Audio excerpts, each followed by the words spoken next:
2. La existencia teológica. 6. La admiración. Es muy posible que en nuestras lecciones anteriores, en las que nos ocupábamos de determinar el lugar de la teología misma no apareciera aún de forma convincente y como un elemento de la vida humana real. A pesar de todas nuestras indicaciones, podrá seguir pareciendo que la teología es un esquema abstracto o una hipóstasis. Podría parecer incluso que la teología fuera una de esas vírgenes anónimas que se encuentran en los pórticos de numerosas iglesias medievales. Sean prudentes o necias, las vírgenes están hechas en todo caso de piedra. No hay por qué quedarse en tales apariencias. La teología evangélica es siempre una historia, tiene lugar en la carne y en la sangre, en la existencia y en la acción de un ser humano, del teólogo en el sentido estricto y amplio del término. Precisamente hacia el teólogo hemos de dirigir ahora nuestra atención. Es preciso que nos planteemos la pregunta de cómo la teología encuentra a un hombre, como suele decirse hoy día, y cómo se confronta con él, entra en él y asume en él forma concreta. Abordamos aquí lo que podría llamarse, como una ligera y no comprometida reverencia ante los dioses de la filosofía actual, los existenciales de la teología evangélica. Al igual que hemos hecho hasta ahora para determinar el lugar de la teología, en lo que sigue procederemos en círculos concéntricos. El primero de estos círculos y el más exterior será denominado con el término admiración. Si alguien no se encuentra lleno de asombro y admiración cuando tiene que vérselas de una u otra manera con la teología, entonces habrá que sugerirle que considere de nuevo, desde cierta distancia y sin juicios previos, lo que está implicado en esta empresa. Lo mismo habrá que decir de cualquiera que, después de algún tiempo, logre no asombrarse ya cada vez que se ocupa de este tema. Sin embargo, puede que al reconsiderar el tema tal persona descubra que dicho asombro fluye en él de una manera nueva, o quizás incluso por vez primera. Mas si resultase que tal admiración continuara siendo o llegase a ser completamente extraña a él, lo mejor sería que esa persona dedicara su tiempo a cualquier otra ocupación. Un asombro totalmente específico se halla al comienzo de toda percepción, investigación y pensamiento teológicos, e incluso de todo término teológico. Este asombro es indispensable para que la teología exista y se renueve perpetuamente como una ciencia modesta, libre, crítica y gozosa. Si faltase semejante asombro, entonces toda la empresa, incluso la del mejor teólogo, estaría enferma en su misma raíz. Por otro lado, mientras un teólogo, aunque sea un pobre teólogo, consiga asombrarse, no dejará de estar cumpliendo su tarea. Una tarea que, por otra parte, seguirá siendo útil mientras exista la posibilidad de que el asombro, como un hombre armado, se apodere de él.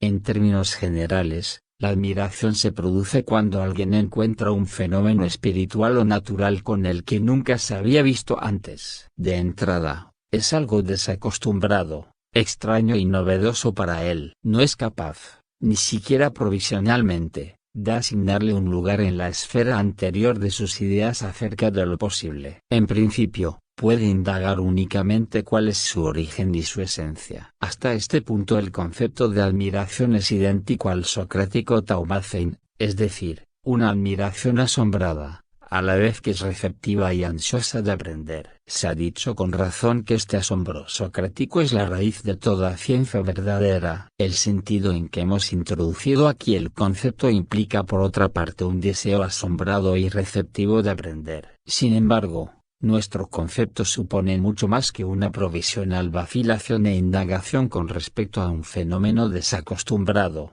extraño y nuevo. Tales fenómenos, en el curso del progreso científico, se irán haciendo más tarde o más temprano ordinarios, familiares y, en esta medida, antiguos y bien conocidos. Entonces dispensarán de nuevo al hombre de sentir admiración, permitiéndole desviar su atención hacia otros fenómenos que, aunque al principio sean asombrosos, dejarán de serlo más tarde o más temprano.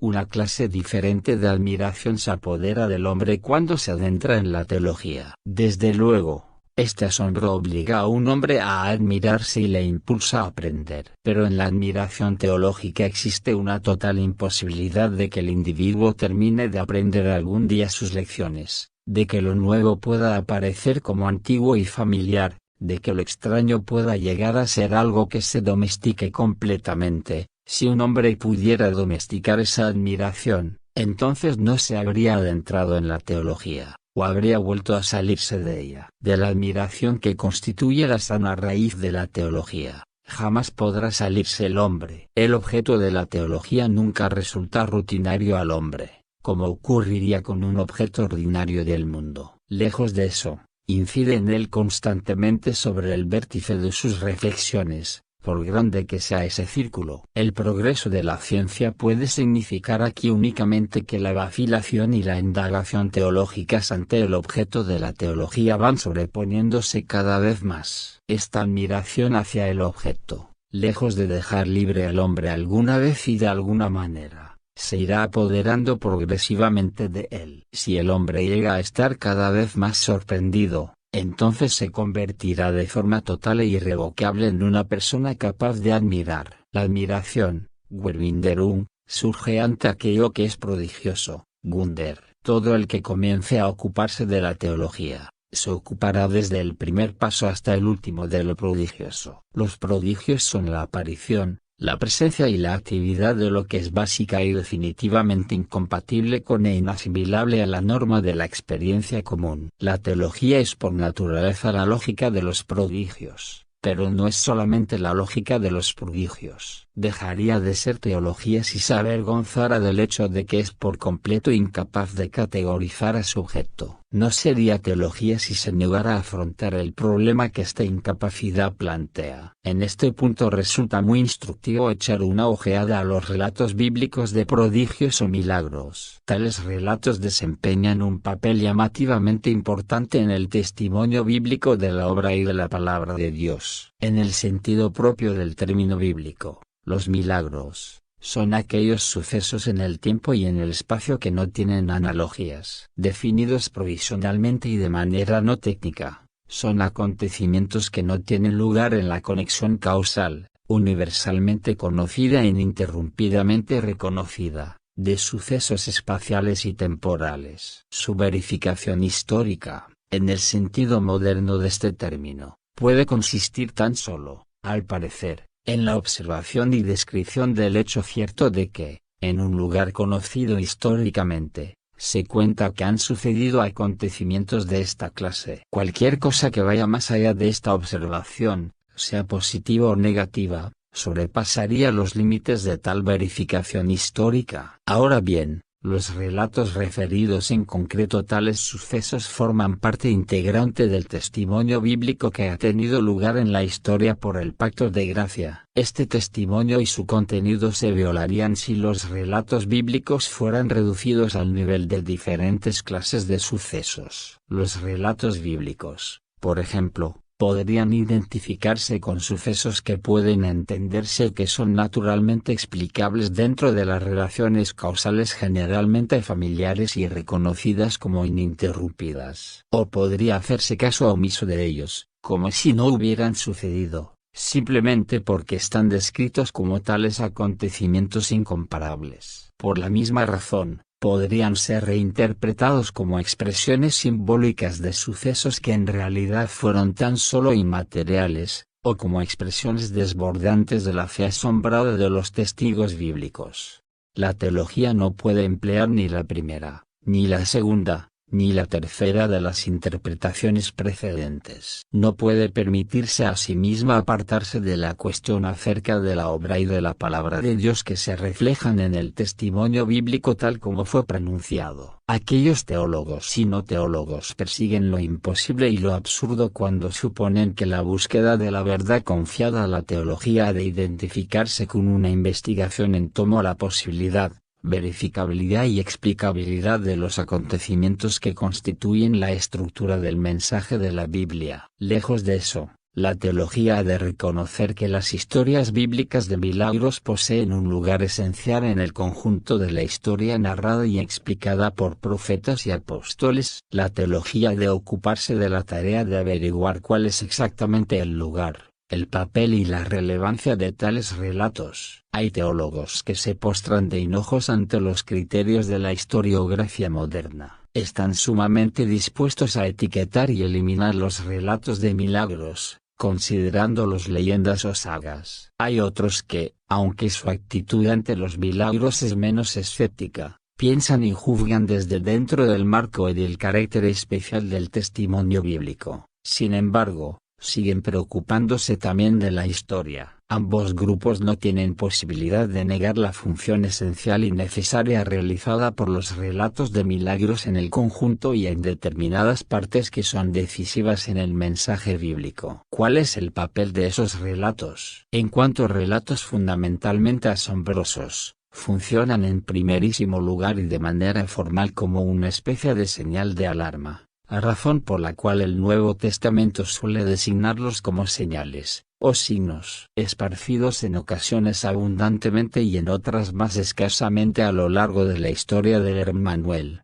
ponen en alerta a los oyentes y lectores sobre un hecho central. Esta historia versa sobre un acontecimiento fundamentalmente nuevo, el cual, aunque sucede indudablemente dentro del tiempo y del espacio, no debe identificarse con otros sucesos que se producen dentro de los límites del tiempo y del espacio. Este acontecimiento brota en medio de ellos, y no es una especie de continuación de lo que, por lo demás, ha sucedido o sigue sucediendo en el tiempo y en el espacio. La palabra que ha hablado y que habla en esta historia es una palabra fundamentalmente nueva, aunque indudablemente existe en el tiempo y en el espacio. Puede ser escuchada solo dentro de esta historia, y no puede compararse con ninguna otra clase de palabras. Cuando los relatos bíblicos de milagros suscitan seria y relevante admiración, pretenden hacerlo así como señales que son de algo fundamentalmente nuevo, no como una violación del orden natural de la existencia, que es por lo general conocido y reconocido. De esta manera suscitan aquel tipo de admiración,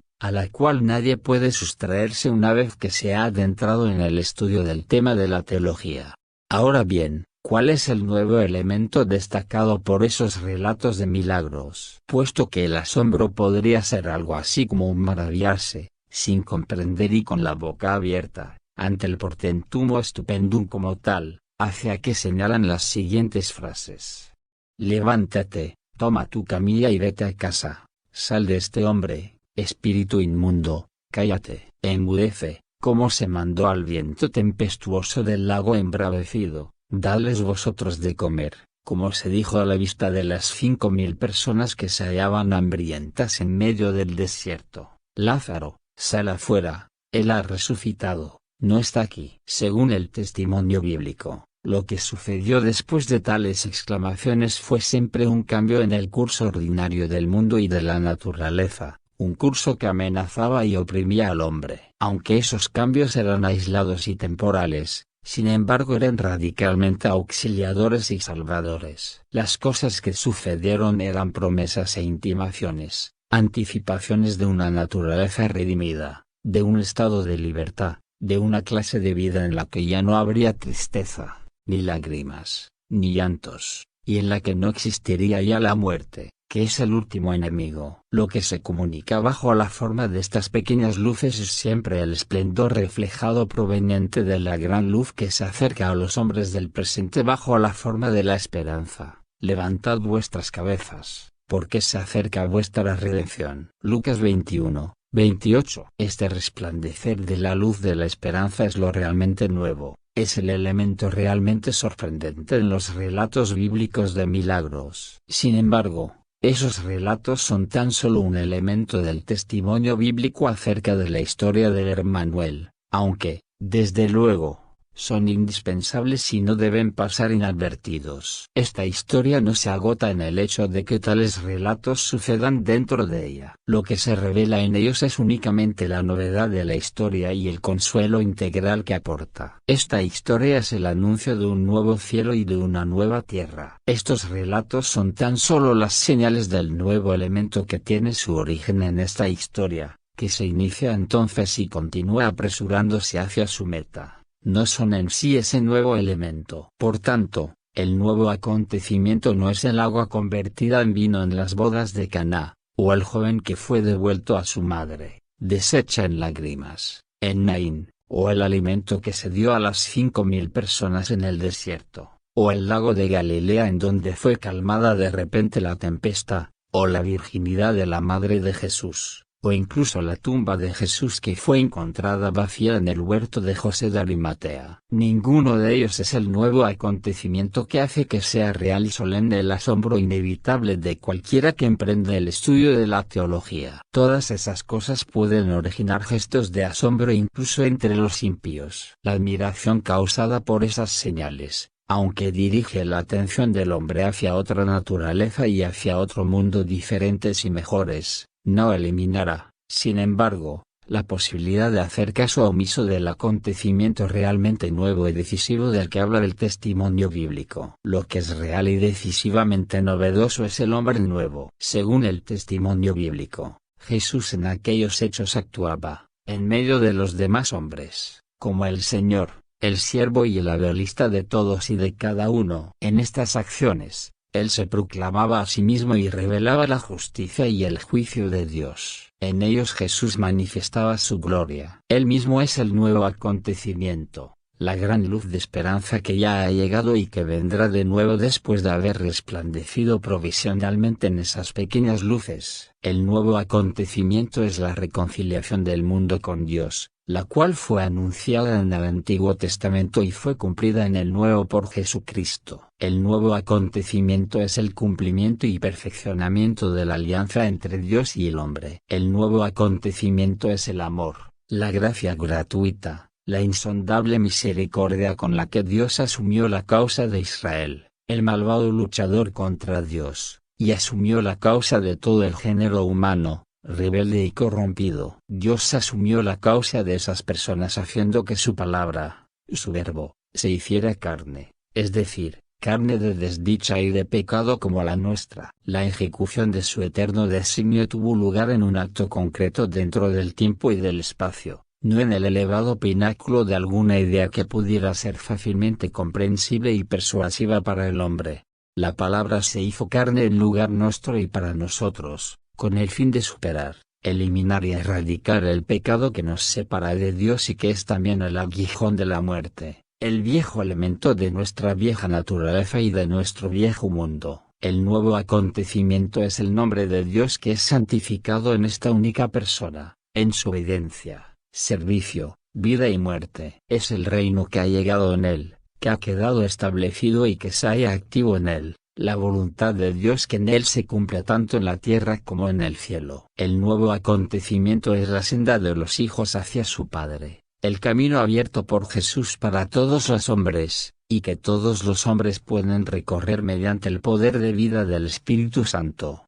El nuevo acontecimiento, según el testimonio bíblico, es la historia de Jesucristo que consuma la historia de Israel. Cristo, el Salvador, está aquí. Por eso, en un sentido real y decisivo, Él es el milagro de todos los milagros. Todo el que se adentra en el campo de la teología, se encuentra inevitablemente confrontado con este milagro. Cristo es ese acontecimiento infinitamente milagroso que impulsa a una persona, en la medida en que ella experimenta y comprende ese acontecimiento, a sentirse asombrada de manera necesaria, profunda, entera e irrevocable. El asombro del individuo implica el hecho de que nadie puede llegar a ser y seguir siendo teólogo a menos que se vea impulsado incesantemente a asombrarse de sí mismo. En último término, y no por ello el menos importante, llegará a ser para sí mismo un enigma y un misterio. Tengamos en cuenta que esto también se aplica a los teólogos corrientes y a los que siempre serán teólogos aficionados. Después de todo, ¿quién soy yo para ser teólogo? No importa que yo sea el hijo modelo de los mejores padres y que quizás, como Timoteo,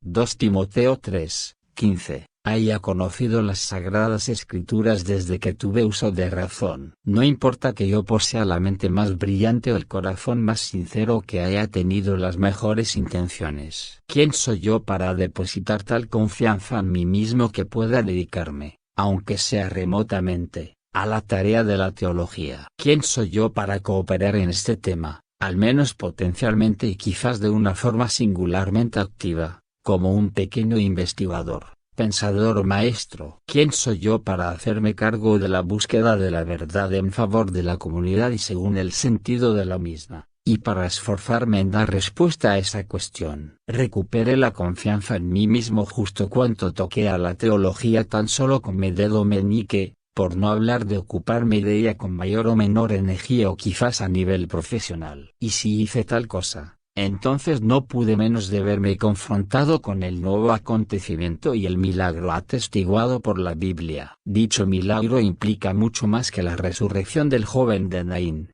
mucho más que aquello que le sucedió al centurión de Cazamaum y a sus compañeros, de quienes hablan los evangelios, mucho más que el paso de los israelitas a través del Mar Rojo, que su vagar por el desierto y que el hecho de cruzar el Jordán, mucho más que el hecho de que se detuviera el sol, a instancia de Josué, en Gabaón. Yo me he visto implicado en la realidad de Dios, que está señalada únicamente por todas esas cosas. Se trata del Dios de Abraham, de Isaac y de Jacob, el Padre que se revela a sí mismo en su Hijo por medio del Espíritu Santo, el Dios que deseó tanto ser el Dios del hombre, para que el hombre pudiera vivir como hombre suyo. Me he visto implicado en el prodigio de este Dios, juntamente con todas sus consecuencias para el mundo y para todos y cada uno de los hombres. Y a pesar de lo que yo pueda ser o pensar acerca de quién Dios sea en otros aspectos, me he convertido final y profundamente en un hombre que es un milagro prodigioso en sí mismo a causa del milagro prodigioso de Dios. Otra cuestión es si yo sé qué autoadmiración significa para mí, si yo estoy dispuesto y soy capaz de subordinar mi pobre investigación, pensamiento y dicción a la lógica de este milagro prodigioso, y no a la inversa. Pero no puede haber ninguna duda sobre el siguiente hecho. Yo me encuentro confrontado con la realidad prodigiosa del Dios vivo. Esta confrontación se produce incluso en el más tímido y torpe intento de tomar en serio el tema en el que me he visto implicado, o de trabajar simplemente en la teología, ya sea en el campo de la exégesis, en el de la historia eclesiástica, en el de la dogmática o en el de la ética.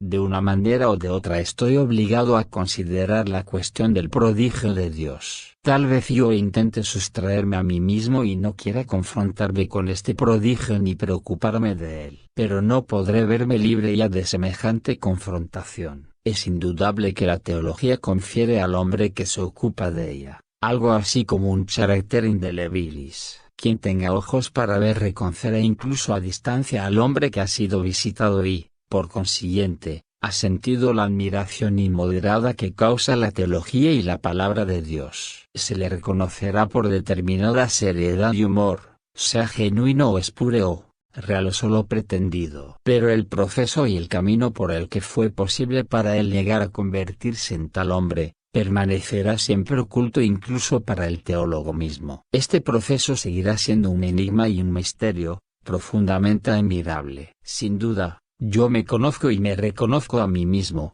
de manera bastante pasable, en todas mis demás opiniones e inclinaciones, en todas mis demás posibilidades reales, imaginadas o deseadas. En efecto, por nacimiento o por naturaleza todos nosotros somos una especie de mezcla de racionalistas, de empíricos o de románticos, y no tenemos ocasión de asombrarnos a nosotros mismos a este respecto. Todo ello es simplemente un hecho. Pero yo llego a ser, soy y permanezco como algo desconocido, como una persona diferente, como un extraño, cuando se me considera digno de permitírseme y cuando se me exige que me admire en relación al prodigio de Dios. Y esto es lo que sucede cuando llego a interesarme por la teología. Con esta confesión y esta exigencia de admirarme, ¿cómo podría mi existencia llegar a ser jamás un hecho cotidiano, familiar y rutinario? ¿Cómo este atributo de mi existencia podría llegar a ser jamás transparente para mí? El llegar a ser y el ser un teólogo en el sentido estricto o amplio del término, no es un proceso natural, sino un hecho incomparablemente concreto de la gracia. Y lo es así, precisamente por la admiración radical y fundamental por la cual resulta posible únicamente que una persona pueda llegar a ser y sea teólogo, mientras que mirándose tan solo a sí mismo, un hombre no puede reconocerse así como receptor de la gracia y,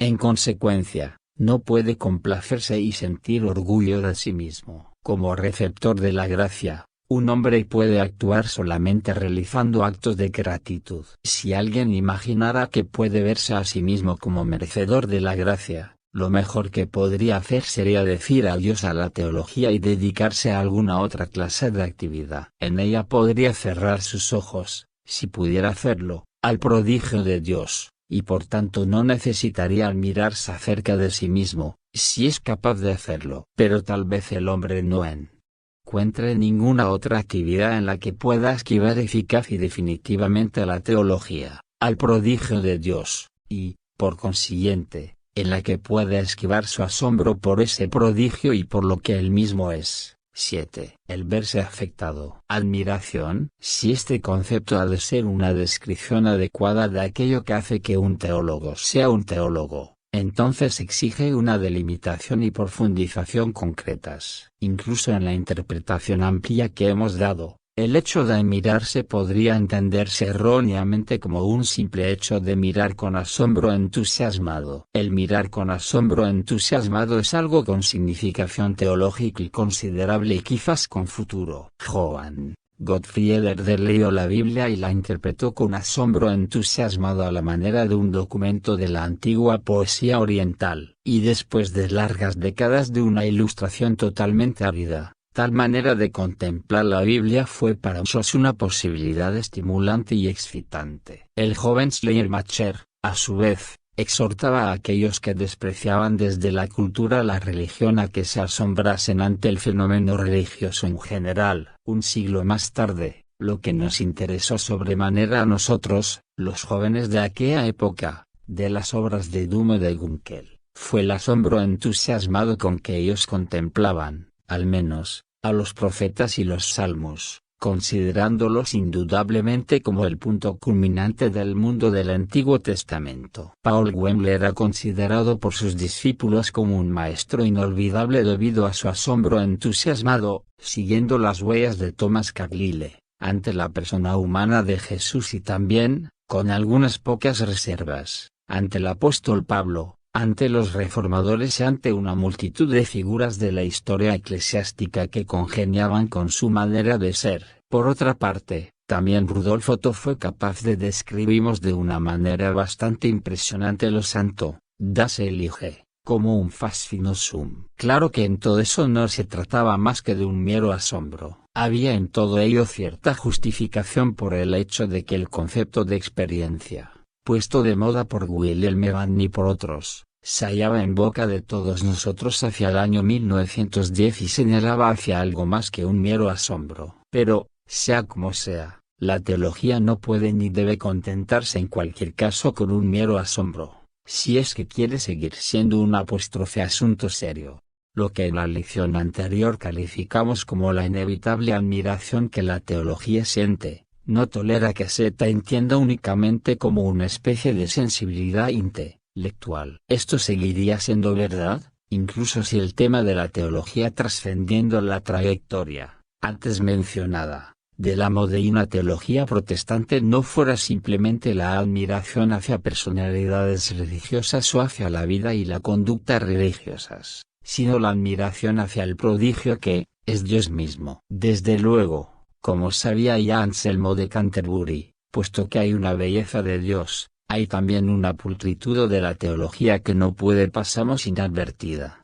Pero la observación teológica de Dios no puede ser una observación genial y etérea. La teología no puede ser una complaciente contemplación, o incluso una contemplación interesada y quizás fascinada, de un objeto. Porque, en definitiva, la actitud del sujeto más o menos arrebatado hacia este objeto, seguiría siendo una actitud indiferente o escéptica o incluso despreciativa. Si este objeto permitiera que su contemplador se protegiera a sí mismo detrás de una empalizada de reservas, entonces tal admiración hacia el prodigio de Dios no sería la admiración de la que estamos hablando. Si este objeto suscita una admiración del tipo de la que hemos descrito, transformando al hombre implicado en ella en un sujeto profundamente asombrado y admirador, entonces esa persona se verá también afectada por semejante contemplación. Aquí tenemos la ulterior determinación de la existencia teológica que ha de ocupar ahora especialmente nuestra atención. Si un hombre se implica de lleno en la ciencia teológica, entonces el objeto de esa ciencia no le permitirá distanciarse a sí mismo de ella, ni tampoco podrá pretender poseer independencia y autosuficiencia autárquica. Esa persona ya se encuentra implicada en la teología,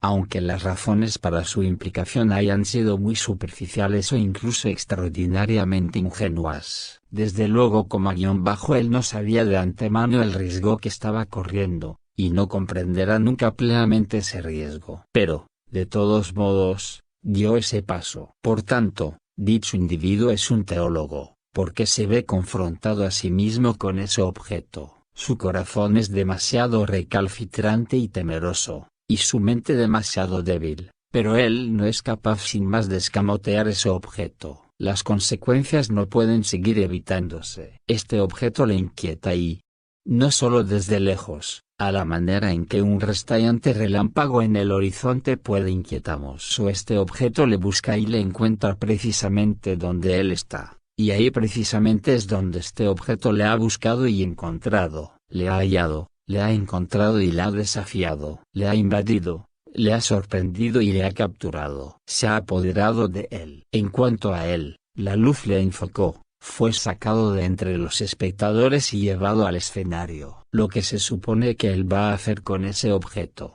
ha llegado a estar completamente subordinado a la otra cuestión acerca de cómo él ha de actuar ahora que este objeto pretendía tener que ver algo con él y evidentemente ha llegado a tener que ver algo con él. Antes de que el individuo conozca algo en absoluto, se encuentra a sí mismo conocido y, consiguientemente, suscitado y llamado al conocimiento. Él se ve llamado a investigar y forschen, porque él se encuentra a sí mismo examinado, erforscht, a pensar y reflexionar, porque llega a ser consciente de que alguien está pensando en él, a hablar, porque él oye que alguien le está hablando, aún antes de que él pueda tartamudear y menos aún expresar alguna frase coherente. En resumen, él se encuentra a sí mismo liberado para que se ocupe de ese objeto mucho antes incluso de que él pueda reflexionar sobre el hecho de que existe tal libertad, y aún antes de que él haya hecho un uso inicial, vacilante e inexperto de ella. Él no tomó parte en esta liberación,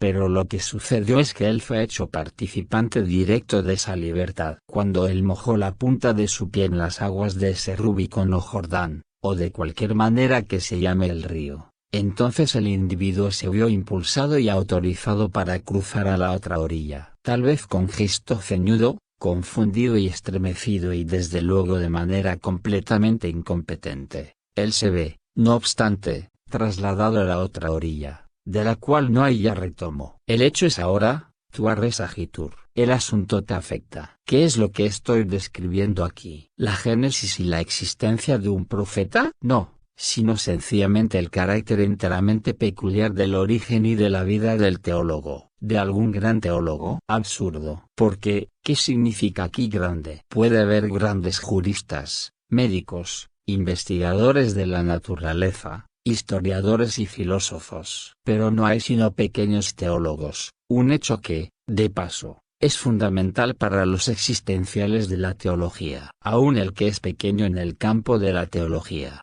quedará sobrecogido por este objeto. Nadie se interesa por esta ciencia, incluso en la más remota esfera de su actividad o incluso como un torpe aficionado, sin que este objeto se sobreponga de manera irresistible sobre él. Aunque no llegue a poseerlo en absoluto, ningún hombre se encuentra confrontado con este objeto, sin que llegue a estar poseído por él. El teólogo, por su parte, llega a ser voluntaria o involuntariamente, consciente o inconscientemente, pero de manera muy definida no solo una persona fascinada, sino también una persona afectada. Tua res agitur. El asunto te afecta. ¿Qué significa tua? Trataremos de dar tres respuestas, que nuevamente están relacionadas entre sí como tres círculos concéntricos. Las tres representan básicamente una sola respuesta, pero cada una de ellas tiene su propio peso en su propio lugar y según su propio modo. 1. La existencia teológica, al igual que la existencia de cualquier ser humano, es existencia en el eón actual del cosmos. Ocupa una fracción específica del tiempo del mundo, el cual no ha llegado todavía a su fin. Es como un eslabón en la cadena de las generaciones, que se van continuando sin cesar, de la estirpe humana, un eslabón que hoy día se ve sometido a tensiones y cuya durabilidad se pone a prueba.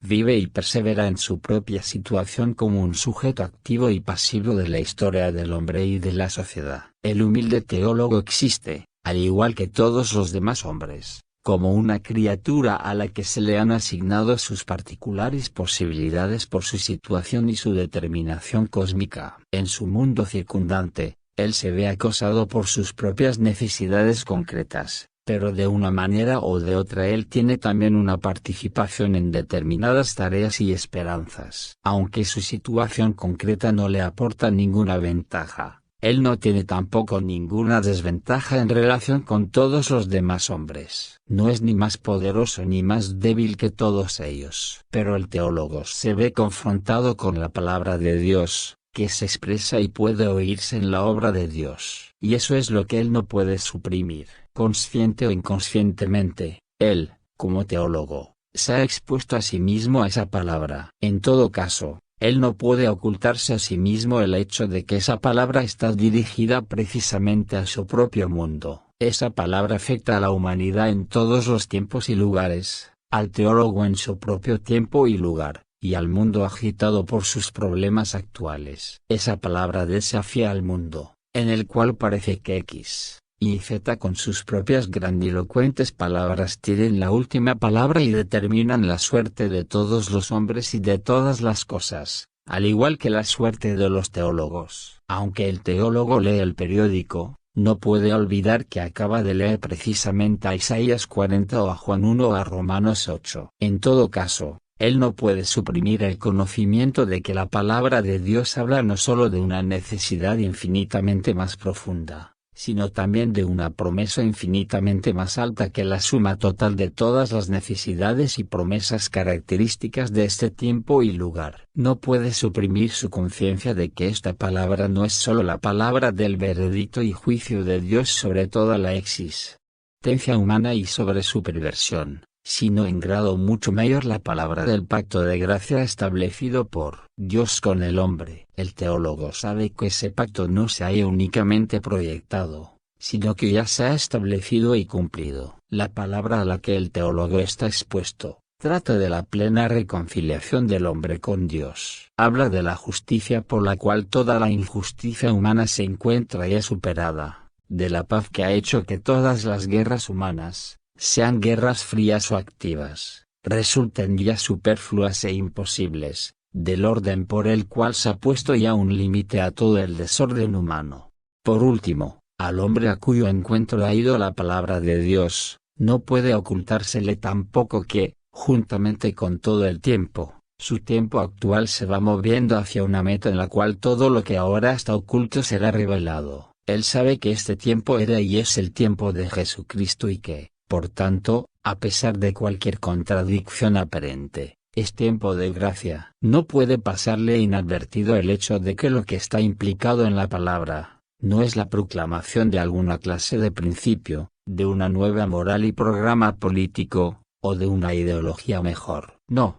sino que lo que está implicado y lo que quiere decimos esa palabra es más bien e inmediatamente el infortunio y la salvación que son eternos y que, por tanto, son también temporales, son celestiales y, por esta misma razón, son también terrenos, son venideros y, por tanto, se encuentran ya presentes. Por medio de esa palabra se expresan y declaran infortunio y salvación para los europeos y los asiáticos, para los americanos y los africanos, infortunio y salvación para los pobres comunistas rígidos e infortunio y salvación para los anticomunistas aún más pobres, porque son todavía más rígidos, infortunio y salvación también para nosotros los suizos, para nuestra justicia propia, que es súper exhaustiva solo por nuestra valía para los negocios, por nuestra profunda ansiedad, por nuestra leche y nuestros relojes, nuestro comercio turístico, nuestro rechazo,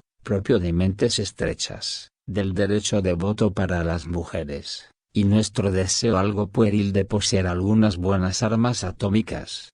El contenido de la palabra de Dios es su libre y merecido sí a la totalidad del género humano, a pesar de lo mucho irrazonable y corrupto que hay entre los humanos. Y el teólogo no puede hacer caso omiso de esa palabra, aunque alguien entre sus semejantes, sumamente satisfechos de sí mismos y sumamente turbados, trate de hacer caso omiso de ella. En este intento suyo por eludir la palabra, no tendrán éxito. Un teólogo es aquel que de una vez para siempre se ha visto impelido y a quien se ha permitido afrontar y aceptar, de una manera especialmente concreta, quizás incluso de manera profesional, el desafío de la palabra de Dios. Esta palabra no puede menos de examinarle, implicarle y comprometerle, llegándole hasta el fondo del corazón. Hechos 2:37. Tal cosa también le sucede a aquel que vive como un hombre de nuestros días en el mundo actual y que comparte las cargas de la presente generación. ¿De qué otra manera podría él existir si no es implicado, comprometido y realmente traspasado en su corazón por esta palabra? 2. Ahora bien, la existencia teológica no está braceando ella sola en los océanos de este mundo, debatiéndose entre las olas luchando contra ellas. Esa existencia no es únicamente solidaria con la de otros seres humanos, sino que es existencia cristiana, porque es existencia en la comunidad, congregada y mantenida por el testimonio que el Antiguo y el Nuevo Testamento dan de la palabra de Dios. Nadie puede ser teólogo sin participar totalmente, en algún punto, en los aspectos problemáticos de la comunidad de los cristianos. El teólogo participa en la vida de esta gran comunidad cristiana, que se ve amenazada siempre por la destrucción, aunque constantemente está siendo rescatada de ella. Participa en el aislamiento de la comunidad, un aislamiento parcialmente necesario y parcialmente accidental, pero en el que ha incurrido principalmente por sí misma, y que la separa de aquellos grandes grupos de la humanidad que no pertenecen a ella. Y participa en el aislamiento con respecto a los poderes espirituales, psíquicos y físicos que gobiernan a la humanidad. Participa igualmente en los intentos de la comunidad, afortunados o menos afortunados, por romper ese aislamiento. Comparte el limitado respeto que la teología recibe algunas veces, así como la lamentable falta de respeto y a menudo, o que es peor, la adulación que a veces se le tributa. Participa en sus desuniones y en sus anhelos de unidad. Participa en su obediencia y en su indiferencia, y finalmente en su pereza, enmascarada a menudo con el pretexto de que se haya absorbida por los negocios. El teólogo es cristiano y es miembro, quizás, de una iglesia nacional o de una iglesia libre, o es luterano o reformado o metodista o católico romano. Quizás le agrada la religiosidad de los viejos tiempos, o el progreso en materia religiosa, o la apertura social o estética lograda por su propia comunidad. La gran comunidad cristiana existe, evidentemente, con esas particularidades tan llamativas. En gran medida, eso podría parecer a primera vista como justificable, pero es notorio el hecho de que, en muchos aspectos, tal cosa no puede justificarse. Cada teólogo existe en su lugar de esta manera. Sin embargo, donde quiera que él se haya situado y cualquiera que sea el puesto que ocupe, no puede que existir realmente en tal particularidad ni puede sentirse supremamente a gusto con ella. Sin que importe dónde se encuentre su puesto y cómo lo ocupe, vemos que se le ha asignado la búsqueda de la verdad, como miembro que es del pueblo escogido por la verdad misma y que ha sido llamado por medio de punto centrado a la revelación de esa verdad. Conozca o no lo que está haciendo, él ha asumido la tarea de reflexionar sobre la cuestión acerca de la verdad. Tal fue la cuestión que se le planteó a aquel pueblo desde su mismo comienzo y en todas sus formas históricas sucesivas. Sin que importe cómo le vaya a ese pueblo o cuál sea la posición que ocupe, su existencia depende de la respuesta que dé a esta cuestión. Comparados con la cuestión acerca de la verdad, todos los problemas concretos de este pueblo no serán sino un juego de niños. Sin embargo, contemplado desde la penetrante luz de esa cuestión, aún el más insignificante problema de la comunidad acerca del servicio, del orden o de la proclamación puede adquirir un peso supremo y gravísimo. Todo lo que sucede o no sucede en la vida de este pueblo afecta directamente al teólogo, ya suceda de una u otra manera, ya sea para bien o para mal, ello se convierte inexorablemente en asunto que le afecta. Y esto sucede de tal manera que él no puede ni sobreestimar ni subestimar nada, pero tampoco puede tomar nada demasiado a la ligera, ni considerar nada demasiado en serio. Él no puede dejar de pensar juntamente con esta comunidad, pero en algunas circunstancias se ve impelido a hablar, en ambos aspectos muy nítidamente pero también muy serenamente, sobre puntos más o menos importantes. Y ello lo hace no porque sea personalmente un individuo muy importante o incluso muy descollante y de variados talentos, sino porque la única palabra del único Señor soberano de toda la comunidad de los cristianos le ha visitado a él de tal manera que no puede eludir la visión de la única cosa por la cual el pueblo de Dios puede y debe solamente vivir. El único Señor que está por encima de todas las formas y situaciones que caracterizan al conjunto de los cristianos, ha llegado a él tan frontalmente a él, que es un modesto teólogo, para señalarle su función dentro de la comunidad, de la cual no puede desentenderse, y menos aún poner como excusa las supuestas o reales fuerzas y debilidades, alturas y profundidades de su vida. El juicio pronunciado sobre la comunidad por esta palabra recae también sobre él, sin embargo, él se ve elevado a su vez por la promesa dada a la comunidad, y sellada por el hecho de que ella pueda vivir de esta palabra. 3.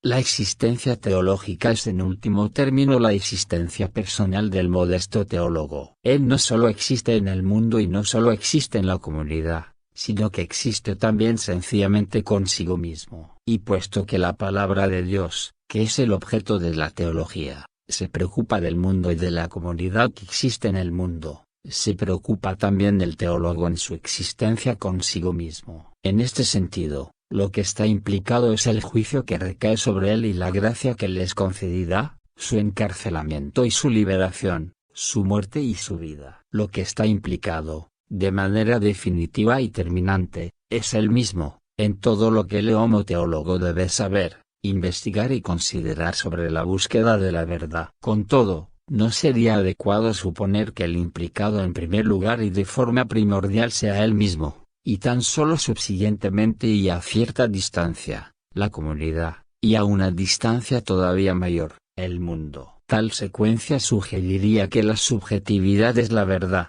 según la afirmación de Kierkegaard, Q' no se presta lo más mínimo a malentendidos. Si la comunidad y el mundo no estuvieran implicados, él mismo tampoco podría estarlo, porque solo en la comunidad y en el mundo él es quien es. Y precisamente porque la comunidad y el mundo se hayan implicados, él está también implicado de manera definitiva y terminante. Lo que está implicado por la relación entre el pacto divino de gracia y la estirpe humana es la elección, la justificación, la santificación y la vocación del teólogo. Se hayan incluidas su oración y su labor, su gozo y su tristeza, él mismo en su relación con su prójimo, la oportunidad única de su corta vida, la administración de sus capacidades y posibilidades que le han sido dadas, su relación con el dinero y con los bienes, con el sexo opuesto, en el matrimonio y en cualquier otra circunstancia, con sus padres e hijos, con la moralidad y la inmoralidad de su ambiente. En último término, él es quien está afectado, cuestionado y acusado por la palabra de Dios, juzgado y justificado, consolado y exhortado, no solo en su función y papel entre sus semejantes, sino también personalmente en la existencia que él vive para sí mismo. Él es aquella persona a quien Dios convierte en un yo, porque se dirige a ella como a un tú. Se cuenta que el profesor Toluc, de Halle, famoso en su tiempo, solía visitar las habitaciones de sus estudiantes y les hacía una encarecida pregunta: hermano, ¿cómo van las cosas en tu corazón? ¿Cómo van las cosas contigo mismo? No con tus oídos, no con tu cabeza, no con tu manera de expresarte, no con tu habilidad, aunque todo ello sea muy apropiado para ser un teólogo. En términos bíblicos, la pregunta es exactamente: ¿cómo van las cosas en tu corazón? Es una pregunta que se dirige muy acertadamente a todo teólogo, sea joven o sea ya maduro. La pregunta podría ser también: Adán, ¿dónde estás? En tu vida privada, tanto interior como exterior, estás quizás huyendo de aquel de quien, como teólogo, tienes que ocuparte de manera preeminente. Te has escondido de él entre los matorrales de tus más o menos profundas o sublimes contemplaciones, explicaciones, meditaciones y aplicaciones. Estás viviendo quizás en un mundo privado, que es algo así como la concha de un caracol, considerándote a ti mismo profunda e invisiblemente oculto y protegido de todas las cosas externas, mientras que, si vemos las cosas más de cerca, tu vida pudiera parecer la de un no iluminado, la de un no converso y, por tanto, incontrolablemente perezoso e inculto burgués de poca monta o mendigo errante. Pero ese quizás es imposible. No piense nadie que, desde ese trasfondo, se pueda ser capaz de realizar una investigación teológica, debidamente libre y fructífera, y de pensar y hablar como un teólogo. No puede eludirse el hecho de que el objeto vivo de la teología compromete al hombre entero. Compromete incluso a lo que es más privado en la vida privada del teólogo. Aún en esa esfera el teólogo no podrá y no querrá huir de lo que es el objeto de su profesión. Si tal situación no le va a él, lo mejor para él sería que escogiera otra disciplina que fuera menos peligrosa que la de la teología. Pero debe ser consciente de que es característico del objeto de la teología,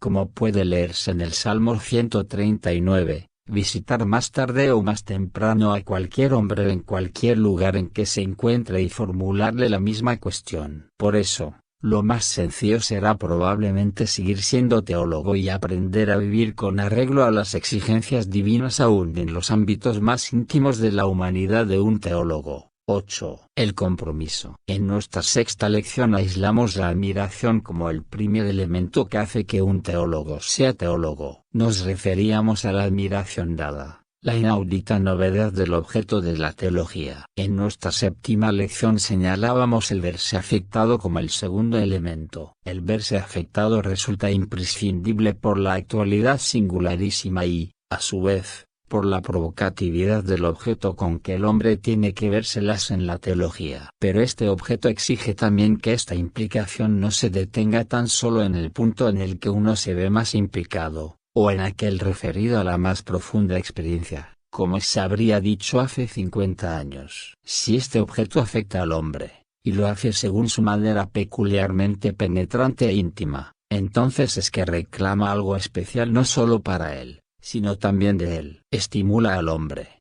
le pone en pie y lo libera, pero también le exige y le urge a ponerse en camino y a hacer uso de la libertad que se le ha concedido. El acontecimiento del compromiso es el tercer elemento que hace que el teólogo sea en verdad teólogo. Resulta espléndido y hermoso que el Dios del Evangelio asigne una tarea, aquel Dios que es el objeto de la teología evangélica. Pero se trata también de una exigencia a la vez exaltadora y aterradora. Es un nobile officium, un noble oficio, el que se confía y encarga al hombre. Con todo, este encargo da por supuesto que el hombre cumpla su ministerio. El hombre tiene el privilegio de hacer lo que se espera que él haga, pero también él ha de hacer lo que él mismo ha escogido hacer, puesto que el interés que afecta al teólogo incluso en su vida privada es total. Su compromiso habrá de ser también total. El compromiso comienza con la admiración del teólogo y se halla relacionado directamente con su interés, pero además abarca toda su existencia. La existencia del teólogo implica una responsabilidad impuesta por su especial función. Su existencia está dotada de una especial libertad y está llamada a un especial ejercicio de esa libertad. Lo que nos interesa saber es hasta qué grado el teólogo llega a ser responsable dentro de su ciencia por el objeto de la misma. Él ha sido liberado y está llamado a una clase específica de percepción,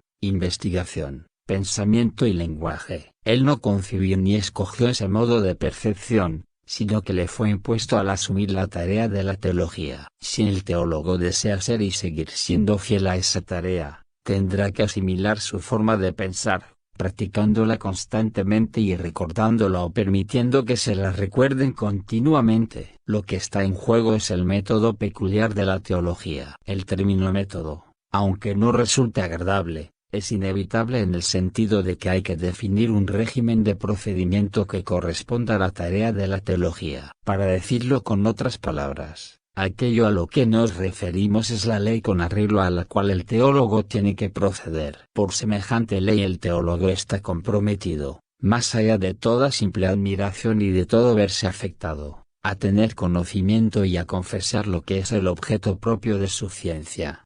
Ni el término método ni el término ley deben entenderse como una carga impuesta sobre el teólogo, como una reglamentación carcelaria que le obstaculice o, en una palabra, como una coacción que se le imponga. A lo que nos referimos es al método o ley de la libertad, por el cual él ha de investigar, pensar y hablar. Su compromiso no será para él una coacción, de hecho, sería una coacción solo si el teólogo no se dedicara conscientemente o con determinación a su labor, o si desertara de ella por alguna razón, abandonando lo que es el objeto de su ciencia. Cuando el teólogo está dedicado a la palabra y a la obra de Dios, entonces él existe como un hombre libre, precisamente con acento agudo causa del respeto con que considera el método y la ley de su Fierici.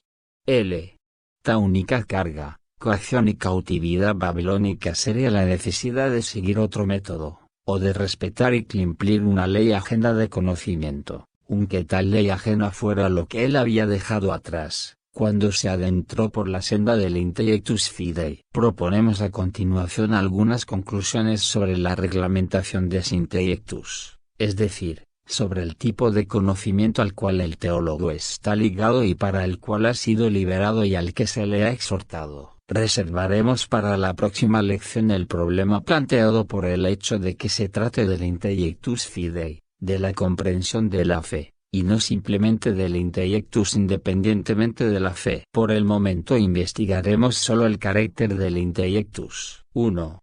La obra y la palabra de Dios, que constituyen el objeto de la teología, son una unidad. No habrá que olvidar, sin embargo, lo que se dijo en nuestras lecciones segunda y tercera, cuando afirmamos que no se trataba de una obra monolítica ni de una palabra uniforme. No, sino que esa unidad es la obra del Dios vivo, una unidad de formas ricas y diversas, todas las cuales aparecen evidentemente en el testimonio de las Escrituras. Las alturas y las profundidades, las cosas grandes y las pequeñas, las cosas próximas y las remotas, las concretas y las universales, las internas y las externas, las visibles y las invisibles, todas ellas se hallan incluidas en la realidad y en la revelación del pacto de Dios con el hombre. Contemplamos en las Escrituras el ser eterno de Dios para sí y su ser para nosotros en el tiempo, su elección y su reprobación, su misericordia y su juicio, su acción como creador,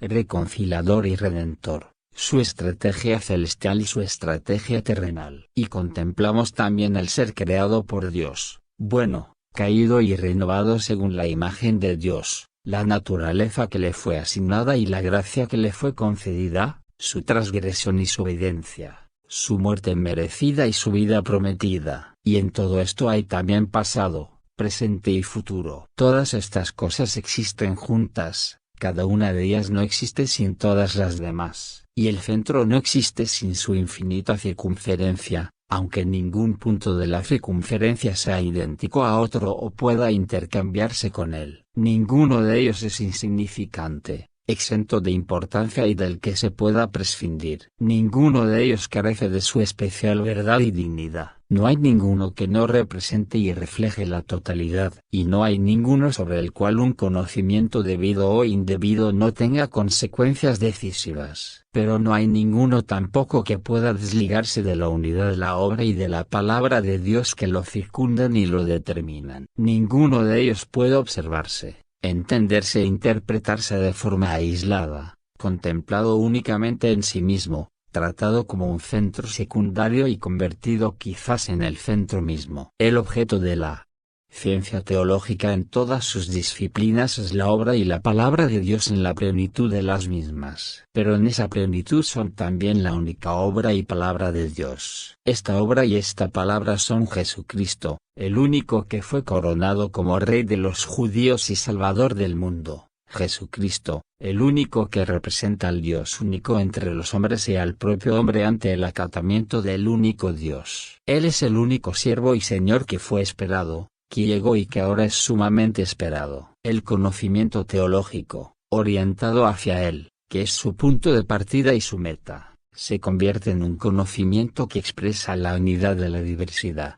El intellectus fide se preocupa de reunir, pero no por ello se dedica a igualar, unificar o identificar. Aunque concede a cada punto de la circunferencia lo que le corresponde en concreto, sin embargo hace que todas las partes converjan desde sus centros individuales hasta su centro común. La teología se encuentra a sí misma comprometida para tal conocimiento y liberada y exhortada a él. En el acto teológico del conocimiento, el ver es indudablemente una atenta y exacta mirada hacia una u otra forma especial del objeto. Como tal, es también una visión que contempla una forma conjuntamente con las demás. Lo decisivo es que se trata de una intuición de un objeto que se presenta a sí mismo ahora en tal forma, o una intuición de una forma peculiar que se ha convertido en una forma del único objeto. En el acto del conocimiento teológico, cada visión, intuición y perspectiva se concentra atenta y cuidadosamente en tal o cual forma, pero también se produce una sinopsis, una visión conjunta de diferentes formas.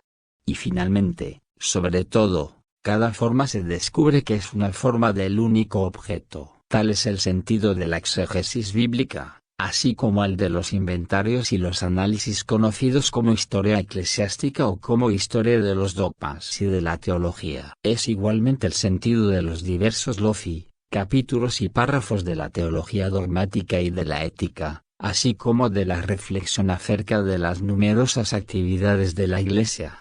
La formación de un sistema se hará siempre de manera únicamente transitoria, será en todos los casos algo emborrador, algo fragmentario. La diferencia entre los tiempos y las situaciones en los que se realiza el acto teológico del conocimiento se opone a una radical y consecuente sistematización.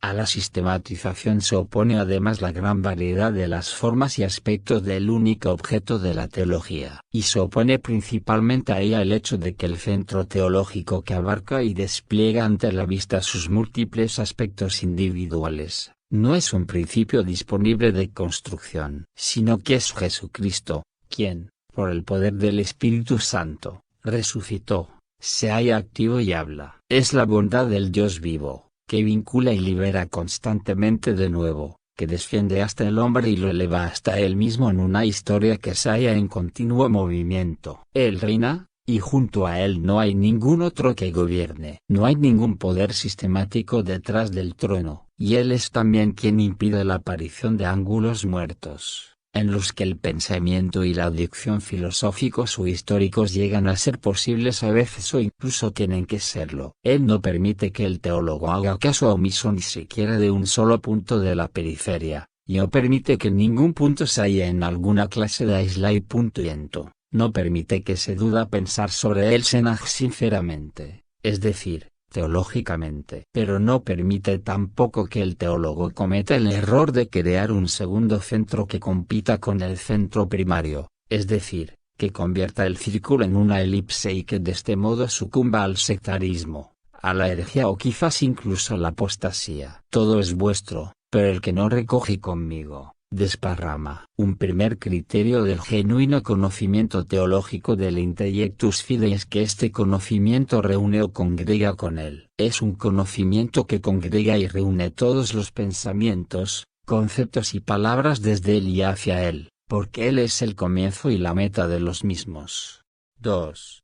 El objeto de la teología, que es el Dios del Evangelio en su obra y en su palabra, está relacionado con el conocimiento de Dios de la misma manera que Dios está relacionado con el hombre, el Creador con su criatura, y el Señor con su siervo. Él es bajo cualquier aspecto el que figura en primer plano. El conocimiento acerca de Él no puede menos de seguirle y de ajustarse a Él. Él es quien hace ante todo que ese conocimiento sea real y posible. Él obliga, libera y llama al teólogo para que sea consciente de Él, para que le considere y hable de él. El teólogo no puede abrazar la causa de cualquiera a priori que esté por encima de él. Según la regla enunciada por Hilario, non sermoni res, sed rei sermo subiectus est, la cosa no está sujeta a la palabra, sino que la palabra está sujeta a la cosa. O como se expresa la misma idea en palabras de Anselmo, La ratio y la necesitas del pensamiento teológico han de estar dirigidas por la ratio y la necesitas de su objeto. Esta relación no puede invertirse. Claro está que, como una ciencia humana que es, la teología emplea constante y universalmente los puntos de vista, los conceptos, imágenes y medios lingüísticos que se han ido transmitiendo o que han surgido nuevos en su tiempo y situación. A este respecto no es diferente de cualquier otra ciencia humana.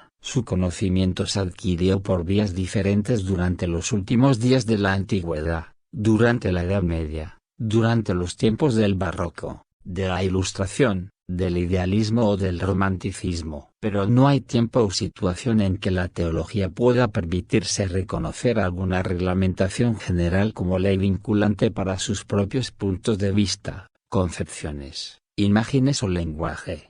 Y la teología no puede en absoluto dejarse vincular por cualesquiera reglamentaciones que rijan o deseen regir en el momento presente. Para la teología no existe diferencia en que tal reglamentación se proclame en nombre de Aristóteles, de Descartes, de Kant, de Hegel o de Heidegger. Una razón por la cual la teología no puede reconocer tal ley es la de que una filosofía o cosmovisión específica suelen estar detrás de cada una de esas reglamentaciones. Si la teología tolerase tales concepciones, ello sería a costa y con detrimento de su propia tarea. Pero la razón primordial de que ella no pueda rendir pleitesía a tal reglamentación es que la teología está exhortada y encargada por su propio objeto para que tenga una visión, un pensamiento y un lenguaje que estén abiertos y sean flexibles en todas sus facetas. La teología está ligada incondicionalmente a su objeto y únicamente a él. Por otro lado, porque la teología no iba a emplear también ideas, conceptos, imágenes y expresiones corrientes. Mientras estos demuestren que resultan adecuados, ¿por qué no utilizarlos eclécticamente sin problema? Tal uso no implicaría decididamente que la teología tuviera que reconocer como un precepto autoritativo para ella misma cualquier cosa que se utilice corrientemente. Debe investigar la lógica, la dialéctica y la retórica que proceden de su objeto, que es el logos divino. Tendrá que arriesgarse a seguir derechamente su propio camino a través del campo de aquellos otros criterios que tienen que ver con las ideas, el pensamiento y el lenguaje que actualmente se consideran generalmente válidos o que han sido proclamados más o menos solemnemente en el exterior. El progreso y la mejora en la teología no se espera nunca que procedan de una rendida sumisión al espíritu de la época. No procederán sino de la intensificada decisión de ajustarse a la ley de su propio conocimiento teológico, aunque las teologías mantengan una serena apertura hacia el espíritu de los tiempos.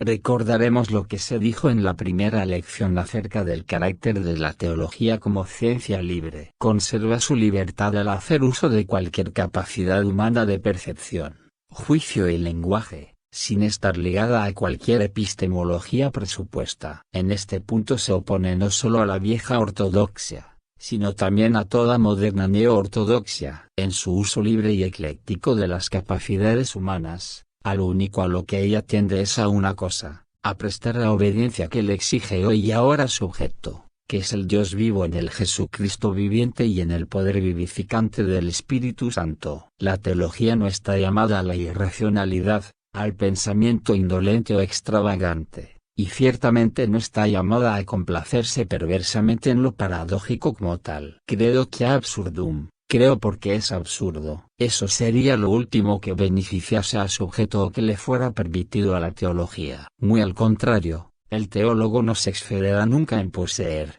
mantener y hacer uso de la razón. Sin embargo, el objeto de su ciencia tiene una manera peculiar de recurrir a la razón. Esta manera es a menudo habitual, pero a menudo es también muy poco habitual. Este objeto no está ligado a que el teólogo modesto le fije sus propias normas. Sin embargo, el teólogo modesto está comprometido ciertamente a que su objeto le fije a él las normas. Esta prioridad del objeto sobre la percepción teológica es el segundo criterio importante de un genuino conocimiento teológico, del intellectus fidei.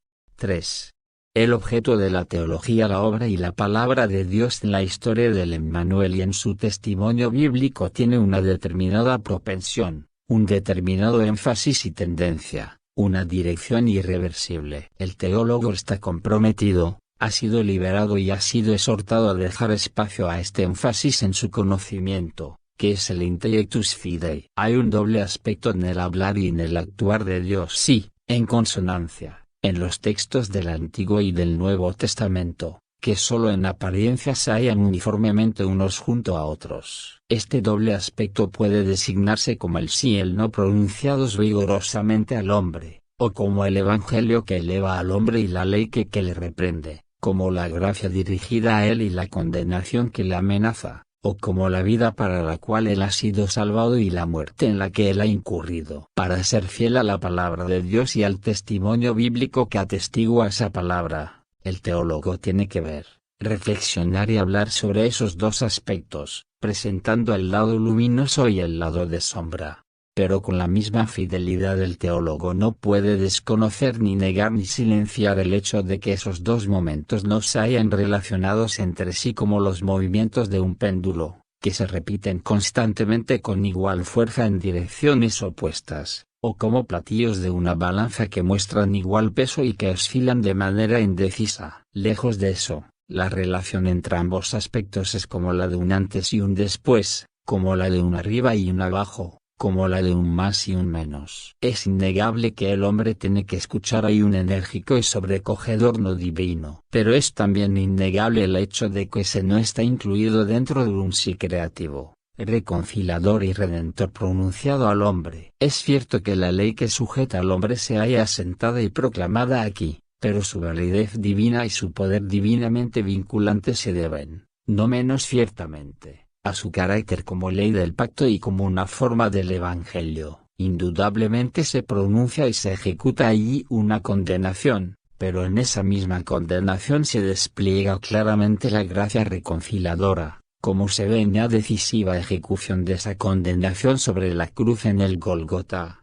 La muerte aparece ahí innegablemente como la frontera última de todo comenzar y finalizar humano, pero la vida eterna del hombre aparece también de manera innegable como el sentido y la meta de su muerte. El sí y el no de Dios no son ambivalentes. El Evangelio y la ley no poseen carácter complementario. No hay equilibrio, sino un supremo desequilibrio. Precisamente esa superioridad, por un lado, y esa inferioridad, por el otro, es lo que la teología debe expresar de forma adecuada en el doble aspecto de las relaciones de Dios con el hombre. Aunque la teología no debe reducir lo que Dios quiere, hace y dice a un sí triunfal al hombre, sin embargo la teología no debe expresar que él no tenga igual autoridad y peso que el sí de Dios. Queda totalmente excluida cualquier preferencia del no de Dios sobre su sí, por no hablar de una desaparición de su sí en su no, de tal manera que, para decirlo brevemente, la luz queda entenebrecida en vez de que lo entenebrecido llegue a ser luminoso. El texto de Romanos 7 no debe llegar a ser ni explícita ni implícitamente más familiar e importante para el teólogo que el texto de Romanos 8, de la misma manera que el infierno no puede llegar a ser más imprescindible e interesante que el cielo. De forma semejante sucede en la historia de la Iglesia cuando se realzan los pecados, las deficiencias y las debilidades de los escolásticos y de los místicos, de los reformadores y de los seguidores del Papa, de los luteranos y de los reformados, de los racionalistas y de los pietistas, de los ortodoxos y de los liberales, aunque ciertamente esas deficiencias no deban ser pasadas por alto ni dejadas sin mencionar. Tal hecho no puede convertirse en una tarea más urgente que la de verlos y entenderlos a todos ellos a la luz del perdón de los pecados, que es necesario y se nos ha prometido a todos nosotros. Finalmente, el teólogo no debe sentirse más impresionado por la impiedad de los hijos de este mundo que por el sol de justicia que ha amanecido ya sobre ellos al igual que sobre él mismo. En la primera lección dijimos que la teología es una ciencia gozosa, porque hay tantos teólogos que deambulan por ahí entristecidos, con rostros siempre preocupados o incluso amargados, dispuestos en todo momento a expresar sus reservas críticas y sus negaciones. La razón es su falta de respeto hacia este tercer criterio del genuino conocimiento teológico. No respetan el orden interno del objeto teológico, la superioridad del sí de Dios por encima de su no, del Evangelio por encima de la ley, de la gracia por encima de la condenación, de la vida por encima de la muerte, sino que, en lugar de eso, desean dar a todo ahí el mismo rango o invertir incluso las relaciones. No es de extrañar que se acerquen desdichadamente al J. Rousseau de los primeros tiempos o incluso a aquel lamentable varón, recordado por Goethe en su obra Viaje a través del arce en invierno, que pide alivio al padre de la Momo. El teólogo puede y debe ser un hombre feliz y satisfecho, si no siempre en la superficie, si al menos en su interior. El estar satisfecho, en el buen sentido de la palabra, significa haber hallado satisfacción en algo. Como dice Paul Gerhardt en uno de sus himnos, conténtate y date por satisfecho en el Dios de tu vida. Si alguien no se sintiera satisfecho en Dios, ¿qué satisfacción podría encontrar en la comunidad o en el mundo? ¿Cuál sería entonces su existencia como teólogo? La comunidad sabe por experiencia que ella es una oveja perdida, pero no sabe, o nunca sabe debidamente que ella es el pueblo amado y escogido por Dios, el pueblo que como tal ha sido llamado por Dios a alabarle. Y el mundo sabe por experiencia que él se halla bajo el poder del mal, sin que importe por cuánto tiempo siga engañándose acerca de esta condición suya. Pero no sabe que él se haya mantenido por todas partes por las bondadosas manos de Dios. El teólogo encuentra satisfacción cuando su conocimiento, el intellectus fidei, está dirigido por la confianza que le transmite el objeto de su ciencia. Así es como él llega a ser y sigue siendo una persona feliz y satisfecha, que difunde también satisfacción y contento por toda la comunidad y por todo el mundo. 9. La fe. En nuestra respuesta a la pregunta sobre qué es lo que hace que una persona sea un teólogo, hemos llegado a un punto en el que es necesario hacer de momento una pausa. Hemos de mirar ahora en una dirección muy diferente para entender cómo es debido lo que hemos dicho acerca de este tema. No hubo particular dificultad en hacer suficientemente comprensible lo que implicaba la admiración, el verse afectado y el compromiso, los fenómenos que se basan en el objeto de la ciencia teológica y que se apoderan de quienes se ocupan de esta ciencia. Pero, podremos esclarecer cómo se produce todo ese acto de apoderarse, que está tan cargado de consecuencias. Podremos esclarecer cómo alguien, a consecuencia de ello, llega a estar, sigue estando y constantemente se admira, se siente afectado y se considera una persona comprometida.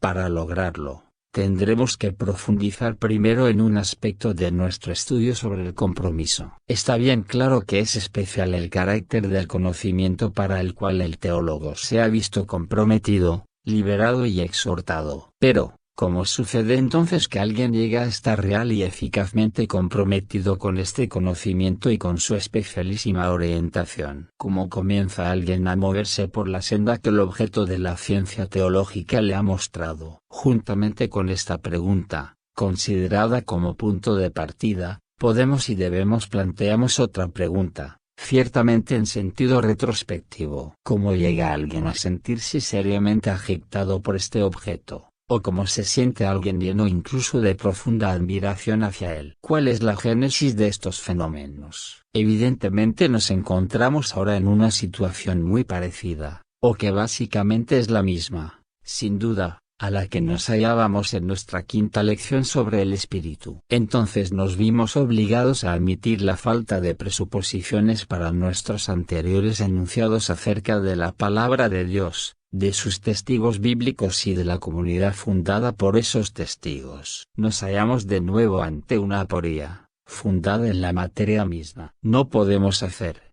caso omiso ni tomar a la ligera esa aporía, y tampoco podemos eliminarla por medio de alguna argumentación, como si recurriéramos a alguna clase de deus ex machina. Aquí no podemos presuponer nada. Exactamente igual que antes, todo lo que se requiere, y lo que se permite, es la referencia a un factor que no puede integrarse en ningún sistema. De la misma manera antes hemos de meditar sobre el espíritu libre como el misterio de la palabra de Dios que fue escuchada y atestiguada por los profetas y los apóstoles y que fundamenta, mantiene y gobierna la comunidad. Y también igual que antes, Hemos de renunciar a cualquier recurso sistemático, y debemos señalar simplemente hacia el acontecimiento que tiene lugar en la libertad divina y humana. Aunque este acontecimiento, sin presuposiciones, es inconcebible e inexplicable, sin embargo puede describirse. En él, el objeto de la teología reclama, asombra, afecta y compromete de tal modo a una persona dada, que ella puede realmente vivir, investigar,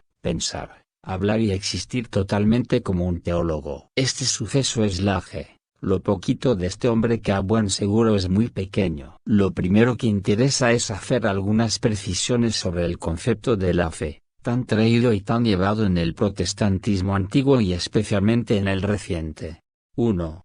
En primer lugar conviene recordar una comprensión que es deficiente, y que no vale la pena mencionar en este contexto, la cual entiende por fe una noción humana. Una vez que haya delimitado lo que el hombre considera un conocimiento humano cierto, el individuo podrá dejar margen a una sospecha u opinión, al planteamiento de un postulado, o a la aplicación de un cálculo de probabilidad. Podrá entonces comparar el objeto de la teología con aquello que él imagina, postula o considera probable, y en este sentido podrá afirmar el objeto. Todo eso podrá hacerse, desde luego, pero tal persona no supondrá que esa es la fe por la cual él puede llegar a ser y seguir siendo un teólogo. Al objeto de la teología que maravilla, afecta y obliga a un determinado hombre en el sentido que hemos descrito, nadie podrá opinar acerca de él, imaginárselo o postularlo. Por eso, la fe en ese objeto no es un conocimiento hipotético y, por tanto, problemático. Es, por su misma naturaleza, un saber intensísimo, rigurosísimo y certísimo. En comparación con él, aún el conocimiento supuestamente más cierto, adquirido desde este lado de la frontera humana, podrá estimarse únicamente como una hipótesis, quizás provechosa, pero fundamentalmente problemática. 2. En segundo lugar, sería una fe inadecuada el asentimiento y la aceptación de determinadas proposiciones y doctrinas relativas al objeto de la teología, basándose únicamente en la autoridad que poseen tales formulaciones. La persona habría obtenido tales formulaciones de segunda mano, quizás a través de algunos testigos mayores o menores de la palabra de Dios, a quienes considera ejemplares, o a través del dogma y la confesión de la Iglesia, o incluso a través de la Biblia. Entonces la persona daría por supuesto que ella misma conoce lo que esos otros conocieron aparentemente, aunque en realidad no lo conoce en absoluto, y lo aceptaría basándose en la autoridad de ellos y de esta manera se lo apropiaría. Este es el procedimiento que Wilhelm Evans desenmascaró de manera incansable, beligerante e inolvidable, para sus oyentes, a comienzos del siglo XX. Considerándolo como el más imperdonable de todos los pecados. ¿Qué duda cabe de que ese procedimiento es una manera poco afortunada de eludir la cuestión acerca de la verdad? Tal decisión es la fe del carbonero, basándose su puesta en práctica en una fe ciega. Se trata de un sacrificium intellectus, en vez de una fides coherens intellectum. Es una falta de fe y no una fe verdadera. Más aún, la fides implícita es un concepto desdeñable acerca de un tema desdeñable, algo que no debe calificarse jamás con el nombre de fides. Con ella se construye una casa de naipes, en la que un individuo, como cristiano y como teólogo, hará muy bien en no alojarse. 3. No precisamente deficiente, sino justamente al contrario demasiado grandiosa, más aún, sumamente audaz, sería el que una persona, dejando atrás tales deficiencias, se imaginara que es capaz, con su poquito de fe, de hacer presente y actualizar, por ejemplo, con los incesoramientos sacramentales, la encarnación o en versión reducida a experimentar y hacer realidad la fe de Jesús, manifestando así en su propia vida la divinidad, pensando incluso que podía y debía crear tal divinidad, fides creatrix divinitatis in nobis. Semejante fe presuntuosa sería adecuada, mutatis mutandis, para un indupiadoso, pero no podría presentarse como una fe cristiana. La fe cristiana acontece en el encuentro, y por tanto en la comunión del creyente con aquel en quien cree, pero no en su identificación con él. 4. En cuarto lugar, Nunca fue una buena opción exaltar la fe hasta convertirla en un concepto óntico y central, desplazando el objeto real de la teología, como si la fe fuese el tema y el verdadero acontecimiento de la salvación. Esto es lo que ha sucedido en amplios sectores del protestantismo moderno, que acentúa excesivamente el deseo de entender y cultivar la teología como una epistemología, como la ciencia y la doctrina de la fe cristiana. La Biblia y la historia de la Iglesia se investigan entonces de manera exclusiva y decisiva para encontrar testigos, y si es posible héroes de la fe. Todo lo que pudiera ser digno de considerarse con respecto a la obra y la palabra de Dios, se acepta únicamente como un pensamiento o expresión de fe, o se reinterpreta como tal. Por otro lado, todo cuanto no parece ajustarse a tal tratamiento, es eliminado tácitamente o con descalificaciones expresas. Como si el hombre fuera llamado a creer y confesar, no a Dios Padre, Hijo y Espíritu Santo, sino la fe de la Iglesia que se expresa a sí misma en esas altisonantes palabras, y finalmente en su mismísima y propia fe. Por desgracia, existe también una misa de Mozart, conocida como Misa del Credo, que pudiera inducir a semejante malentendido, ya que su credo se repite de manera penetrante a lo largo de todos sus artículos. La fe es la conditio sine qua non, la condición indispensable de la ciencia teológica, pero no es su objeto ni su tema. El objeto real de la teología exige fe ciertamente, pero se opone también a cualquier intento por diluirla en pensamientos y expresiones de fe. Quien no reconozca esto, no debería sorprenderse del infructuoso esfuerzo que la labor teológica le va a proporcionar entonces. La fe es conditio sine qua non de la ciencia teológica. Esto quiere decir que la fe es el acontecimiento y la historia sin los cuales una persona no puede llegar a ser ni seguir siendo cristiana. Sin este acontecimiento, una persona podrá caracterizarse por cualesquiera otras buenas capacidades y cualidades, pero no puede llegar a ser ni seguir siendo teólogo. En las 3 lecciones anteriores ya hemos hablado de hecho sobre esta raíz de la existencia teológica. Sin embargo, solo pudimos hablar de la admiración, del verse afectado y del estar comprometido según la forma utilizada para describir un acontecimiento. La fe es el acontecimiento especial que es constitutivo de la existencia cristiana y de la existencia teológica. La fe es el acontecimiento por el cual la admiración, el verse afectado y el estar comprometido, que hacen que el teólogo sea un teólogo, se distinguen de todos los demás sucesos que, a su manera, pudieran ser notables y memorables o a los que pudiera dárseles la misma designación. Lo que sucede en el acontecimiento de la fe es que la palabra de Dios libera a una persona, entre muchas, para la fe misma. Esta es la motivación de la fe. Algo es movido y algo tiene lugar realmente por la palabra de Dios, juntamente con el poder vivificante y la soberanía única del Espíritu. A una persona entre muchas otras se le permite existir continuadamente como una persona libre. La persona es liberada para que afirme a esta palabra como algo no solo absolutamente confortable y de gran ayuda, sino también como algo vinculante e indiscutiblemente válido para el mundo, para la comunidad y, finalmente, para el individuo mismo. La persona es liberada para que deposite toda su gozosa confianza en esta palabra y para que obedezca sin reservas a lo que este anuncio de Dios mismo expresa acerca de su amor hacia el mundo, hacia su pueblo y también hacia el teólogo. Nadie es capaz de hacer esto por su propio poder. Una persona podrá hacerlo únicamente cuando venga sobre ella la palabra de Dios y su espíritu de poder. Cuando la persona haya sido suscitada y creada de nuevo por ese poder para que efectúe semejante acto. Pero además de tener este origen en la palabra libre de Dios y además de estar dirigido hacia dicha palabra,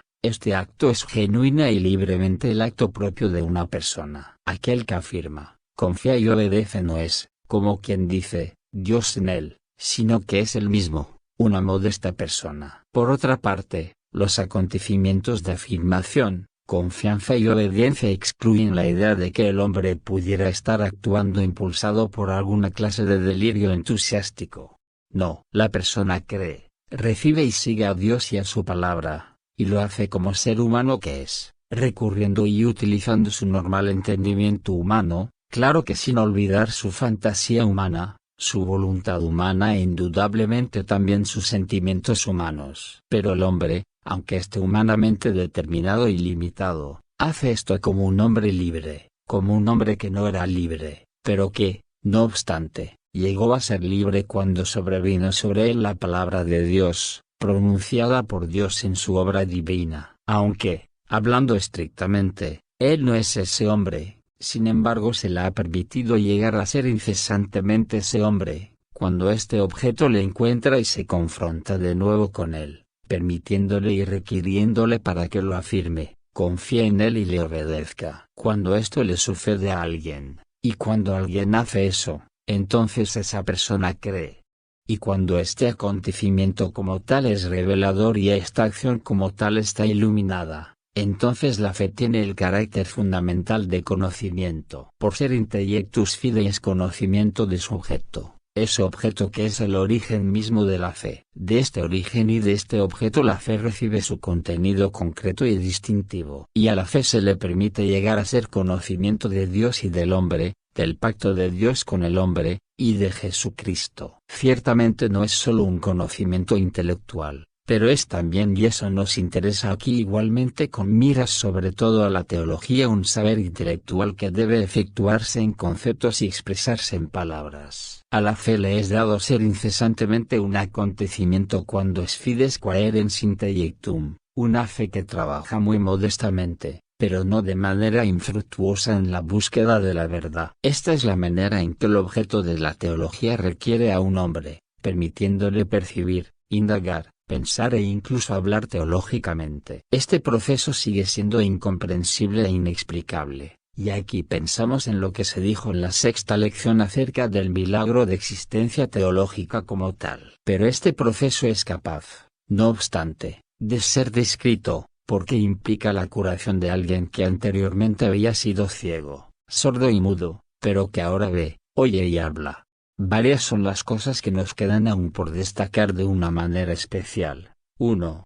Se ha afirmado con frecuencia que una persona tiene que creer para llegar a ser y seguir siendo un teólogo. Esta afirmación es correcta en cuanto una persona que no está liberada para la fe no será capaz de oír, ver o hablar teológicamente, sino que únicamente exhibirá una espléndida vulgaridad en todas las disciplinas teológicas. Pero afirmar que una persona tiene que creer sería inapropiado, porque dicha persona no es capaz de creer realmente sino como un creyente libre, como alguien que ha sido liberado para la fe. También resulta inapropiada la afirmación de Schier, tú tienes que creer, porque los dioses no ofrecen garantías. Esa sabiduría, por completo pagana, no es aplicable a la fe cristiana. En primer lugar, la fe no es precisamente una aventura arriesgada como, por ejemplo, la que Satanás propuso al Señor cuando le llevó al pináculo del templo, Lucas 4,9-12. No, sino que es una asimilación valiente y sobria de una promesa firme y cierta. En segundo lugar, esta asimilación no se produce nunca decididamente sin la posesión de una garantía realísima, que se da en la presencia y en la acción del Espíritu, quien, desde luego, según la opinión del apóstol Pablo, libera al hombre para la fe. Y finalmente, este acto no es una necesidad sino un acto permitido por Dios al hombre, que consiste en la consecuencia obvia y la respuesta por la cual el hombre muestra un poquito de gratitud humana por la gracia que Dios le ha mostrado. Semejante fe es comparable al desarrollo obvio de un capullo que se abre para ser una flor y a la orientación obvia de esa flor hacia el sol, pero también puede compararse con la risa espontánea de un niño cuando ve algo que le resulta divertido. 2. La fe es una historia nueva cada mañana. No es, pues, un estado ni un atributo. Por tanto, no debemos confundirla con la mera capacidad y disposición para creer. Desde luego, puede tener como consecuencia e implicar toda clase de convicciones mantenidas con fe, las cuales sería mejor designarlas como la suma de alguna clase de intuición. La fe, desde luego, puede incluir la intuición.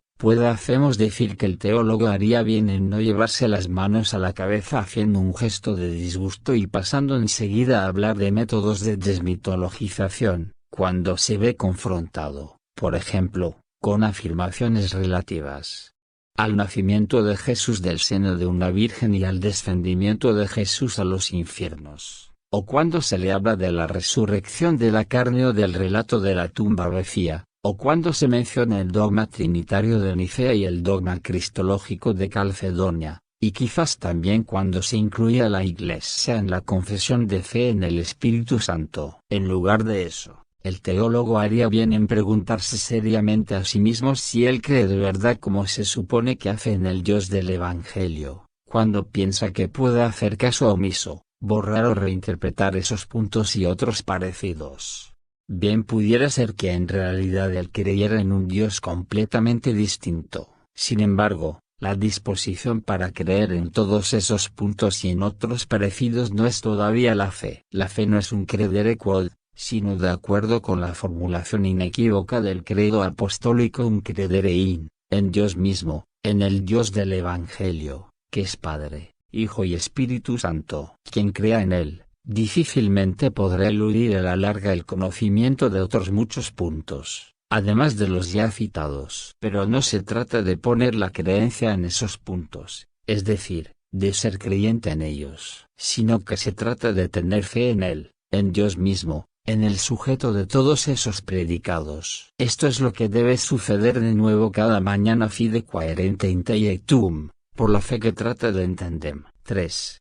El criterio de la autenticidad y de la solidez de la fe, imprescindible para el teólogo, no consiste en que esa fe sea especialmente fuerte, profunda y ardiente. No importa que esa fe sea, por lo general, bastante débil y flaca, bastante oscilante en medio de los vientos de la vida y de los acontecimientos. Si, conforme al Evangelio, una fe de tan pequeña apariencia como un grano de mostaza es capaz de mover una montaña, entonces será también suficiente no solo para hacer posible sino para poner en movimiento un fructífero conocimiento de Dios y la labor de la teología. Un hombre es capaz de conocimiento y de existencia teológica cuando él, juntamente con ese poquito de fe cuyo poder en este aspecto no es capaz de nada, permanece dirigido hacia aquel y sigue dirigiéndose constantemente hacia aquel en quien él cree. Es un hombre libre para esta fe, porque ha sido liberado para ella. 4.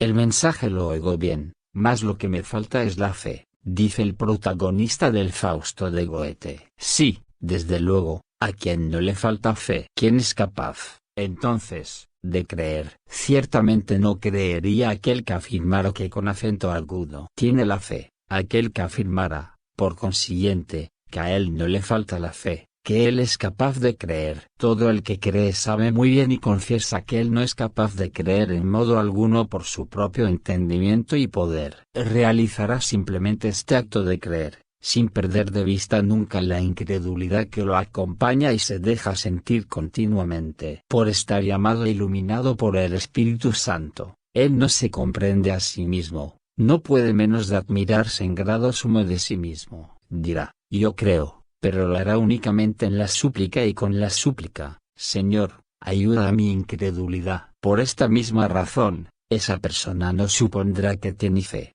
pero la esperará incesantemente cada mañana, como los israelitas esperaban de nuevo cada mañana que descendiera sobre ellos el maná en el desierto. Y cuando esa persona recibe de nuevo esa fe, la activará también de nuevo cada día. Por esta razón, la pregunta de si la fe o el acontecimiento de la fe queda dentro del ámbito de la propia persona resulta una cuestión frívola. El acontecimiento de la fe no queda dentro del ámbito de nadie. Pero la pregunta verdaderamente seria es si alguien puede permitirse permanecer en la triste afirmación, a mí me falta la fe, una vez que se le ha mostrado la obra que Dios ha hecho y cómo la ha hecho, una vez que Dios ha pronunciado su palabra, y una vez que el Espíritu de Dios está actuando en la palabra en la que el hombre cree. ¿O dejará el hombre de coquetear con su propia incredulidad y vivirá en la libertad que se le ha revelado y concedido? ¿Será él una persona que no solo quiera sino que también esté dispuesta a cooperar en el intellectus fidei y en la ciencia teológica? ¿Será una persona que real y efectivamente se sienta maravillada, afectada y comprometida por el Dios vivo y que, de esta manera, sea una persona apta para tal empresa?